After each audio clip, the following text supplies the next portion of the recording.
আসসালামু আলাইকুম রহমতুল্লাহ। আমরা এখন আছি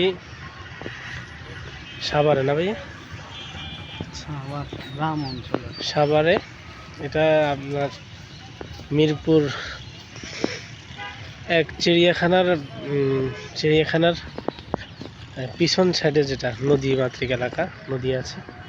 খুবই সুন্দর একটা মনোমুগ্ধকর পরিবেশ। আমরা আসছি একটু বাসা থেকে ঘোরার জন্য, খুব ভালো লাগতেছে। গ্রামীণ একটা পরিবেশ। আমি, আমার মেজো ভাইয়া, এরপরে আমার বড় ভাইয়ার ছোট ভাই, মানে শালা, এই আর কি।